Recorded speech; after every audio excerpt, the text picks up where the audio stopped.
Welcome to the Crypto Newsroom's June 2023 report.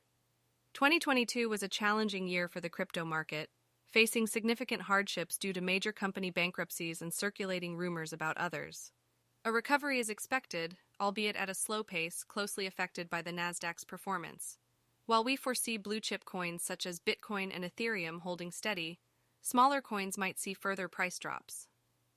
In light of new legislation like the EU's MiCA Act and the US's Stable Act, changes are ahead for companies operating within the crypto space. These laws could lead to more stringent regulations, aiming to protect retail investors from fraudulent or poorly managed projects. The market could suffer from reduced confidence due to legal issues and bankruptcies, including the high-profile cases of Genesis and FTX. High energy costs coupled with low Bitcoin prices might result in additional minor bankruptcies. The embedded finance market is on track to see significant growth, indicating a potential boom for fintechs and projects offering embedded crypto services. CBDCs are the next big thing. We're anticipating a considerable rise in central bank digital currencies, which could largely affect the market, especially stablecoins. This might lead to the emergence of new stablecoins and a trend toward decentralized ones.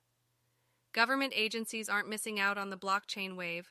Over 114 countries are exploring CBDCs, with China expanding its pilot nationwide, and countries like Russia also testing a CBDC. Enterprises are finding value in blockchain technology for data security, suggesting an expected significant growth in private enterprise blockchains. AI is poised to become an essential part of blockchain technology, playing a key role in defending crypto against fraudulent behavior and illegal activity. One product to watch out for is a crypto debit card set to launch in Q3 2023.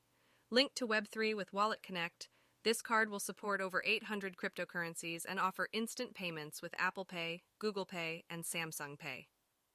I hope you found this video informative. If you have any other questions or want more details, don't hesitate to leave a comment. Don't forget to like, share, and subscribe for more updates in the crypto world.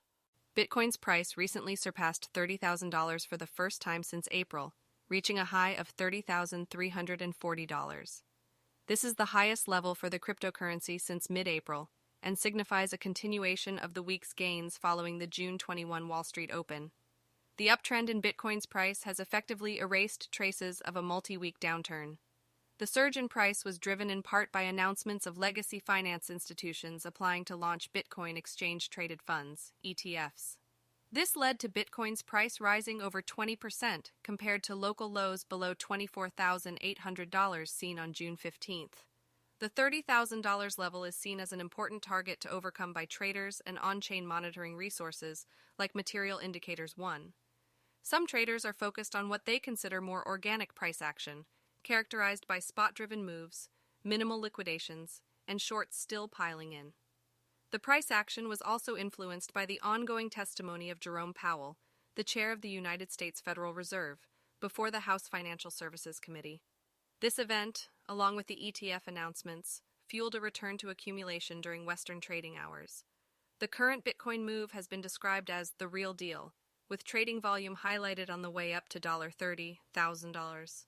BlackRock, the world's largest asset manager, recently filed an application with the U.S. Securities and Exchange Commission, SEC, to launch the iShares Bitcoin Trust, which is a spot Bitcoin exchange-traded fund, ETF. This fund, if approved, would provide investors a simple means of investing in Bitcoin without having to directly acquire, hold, and trade the cryptocurrency.